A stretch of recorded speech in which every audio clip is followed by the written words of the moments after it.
ବିକାଶର ଏକ ସୁନ୍ଦର ଉଦାହରଣ। ବାଘ ଏବଂ ବଉଳା ଗାଈ। ଏକଦା ଏକ ଗହଳିଆ ଜଙ୍ଗଲରେ ବଉଳା ନାମକ ଏକ ଗାଈ ରହୁଥିଲା। ସେ ବହୁତ ସରଳ ଏବଂ ସତ୍ୟବାଦୀ ଥିଲା। ଦିନେ ସେ ଜଙ୍ଗଲରେ ଘାସ ଚରୁଥିବା ସମୟରେ ବାଟ ହୁଡ଼ି ଏକ ଭୟଙ୍କର ବାଘ ଆଗରେ ପହଞ୍ଚିଗଲା।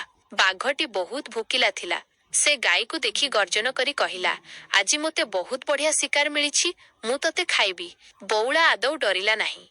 ସେ ବହୁତ ନମ୍ରତାର ସହ କହିଲା, ମାନ୍ୟବର ବାଘ ମାମୁଁ, ଆପଣ ମୋତେ ନିଶ୍ଚୟ ଖାଇପାରିବେ। କିନ୍ତୁ ମୋର ଗୋଟିଏ ଛୋଟ ଅନୁରୋଧ ଅଛି। ଘରେ ମୋର ଏକ କୁନି ବାଛୁରୀ ଅଛି, ସେ ମୋ ଅପେକ୍ଷାରେ ଥିବ। ମୁଁ ଶେଷ ଥର ପାଇଁ ତାକୁ ଟିକେ କ୍ଷୀର ପିଆଇ ଦେଇ ଆସିବି। ବାଘ ହସିଲା ଏବଂ କହିଲା, ତୁ କ'ଣ ଭାବୁଛୁ ମୁଁ ମୂର୍ଖ?